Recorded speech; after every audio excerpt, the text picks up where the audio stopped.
It's CPI day today, baby. And what does that mean? Well, it means very, very little, which many macro analysts have actually figured out in the past 4 to 6 months now, as CPI data has had very, very, very, very, very little effect with Bitcoin specifically. Now, with traditional markets, yeah, definitely does matter, of course. And, to a lesser extent is going to matter with Bitcoin over the long term. But for what it's worth, as of right now, the current predictive market does suggest that it is very unlikely that the Fed will make any move at the next meeting, which I believe is next week. So today's CPI data, whether it comes out, like slightly over, slightly under, I don't think it's going to be a huge catalyst for price action. But there are a few other things to be aware of. Continuation of the analysis that we've been having for the past few weeks and the one from the past few days, which I do believe is actually rather interesting here as things do start to come to fruition, still with a big focus on Friday.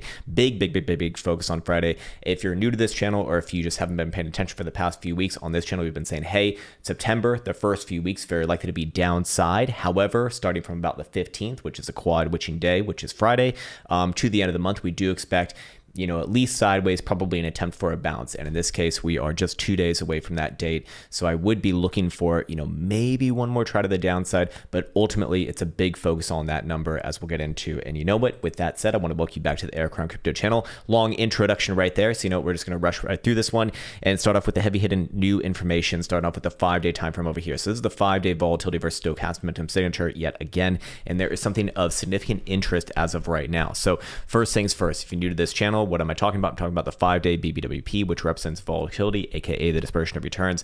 And anytime that we have seen it get down to these extreme low levels, which really is anything below about 15 percentile, and then expand from that level, we have witnessed a pretty impressive move, usually around 35 to 40% on average, if we reference the data over here for both long and short side. And the direction of the stochastic also has had a high correlation with the direction of price action.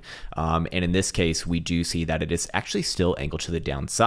But the 5-day time frame did close last night, and there has been a pretty significant update, I would say, in the sense that the 5-day stochastic pivot is now lessened severely. In fact, I think it came down more than $1,000 from yesterday to today, coming very, very close to current price action at $26,000 or $26,200, and that does suggest that within this next 5-day period, if Bitcoin starts to close back above that region, let's say $26,200, that is going to increase the probabilities that we do see Bitcoin bounce from this region. Again, within the next couple of days, Bitcoin can very easily have a short-term downside move. We just don't want to see a break, or Boolahs don't want to see a break. I should be neutral in that case. But it is weird that we just, kind of just defaulting to the bullish side right there. But ultimately, it would suggest that the probabilities are going to be greater of a, of a nice bounce to the upside.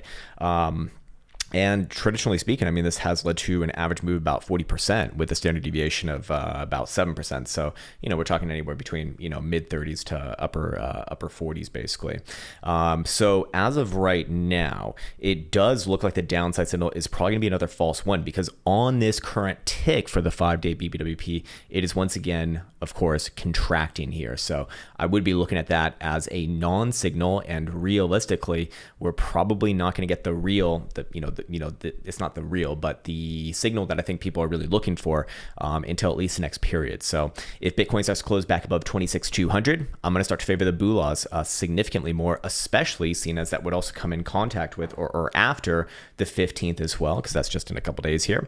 So we'd have two major things coming from different directions, kind of governing those probabilities, which would start to create, a much more well-rounded picture for that. But it would still require a little bit of time. So what does that say? That says as long as Bitcoin, essentially trades sideways here, especially for the next 5 days, it is going to greatly increase the probabilities that we do see an upside move, a significant upside move, I say, as well. But until then, still, as I've been saying for a while now, which I sound probably like a broken record, technically speaking, downside most likely within this next couple day spread here. But if Bitcoin just continues chugging sideways, spinning its wheels without going nowhere, that is where things really do start to change. So that is the big information, or the big new information as of today. Again, we'll get our next 5-day closure in 5 days. So other than that, we can move on into the next thing, which I need to bring back my notes over here. And yes, that would be the HPDR. So the HPDR on the 4-hour time frame is what we were mostly focused on yesterday, just looking at it as a general range kind of identifier in this case.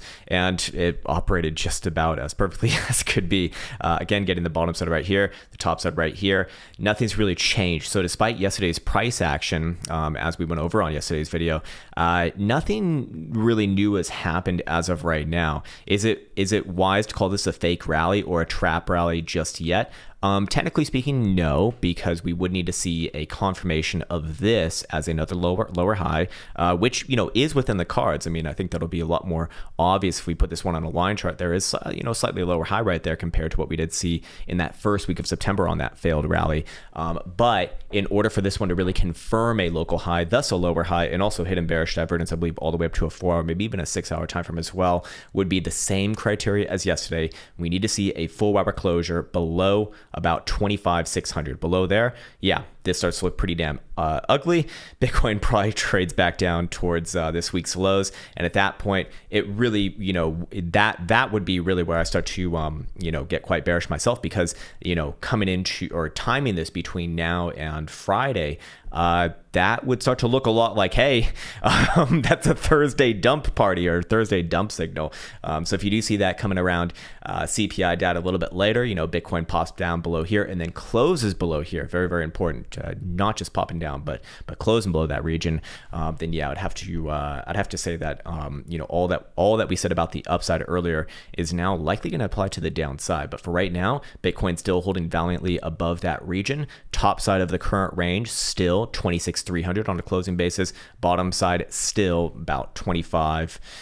Let's just call it 25,000 at this point. I think the 12-hour time frame does provide a little bit more of a bearish look. Actually, we can see that the 12-hour time frame did get rejected right at the average of the range. I don't know how much that truly matters. Maybe we could go over here and see the 6-hour as well. Yeah, they're pretty much 1 and 1 right there. But ultimately, same sort of numbers coming into the picture right there. So again, low 26s versus basically low 25. And then daily time frame has actually reclaimed the 50% of historic returns range lows. So that would also be a little bit more on the significant side for the BULAs. But I'm not really getting anything from my volatility or directional volatility indicators right here. So I don't have much else to say about that. This is not conclusive in and of itself. Anyways, moving on now, I do want to go over to my regular charts, and then we'll go through stochastic momentum on the shorter term timeframes. But just wanted to remind myself that on our regular charts right here, we do see, first off, I want to show that yes, the hidden bearish divergence on the 4-hour is still very much available right there, which is the concern, I suppose, for right now, all the way up to a 12-hour, actually, as 12-hour RSI did make a slightly higher high right here. Yeah, 51.92 versus 51.37 on that September rally. And so far, it hasn't really, done anything of significance here. Yeah, we see some regular drives of bullish divergence come off the lows, but doesn't really, I don't see anything super conclusive.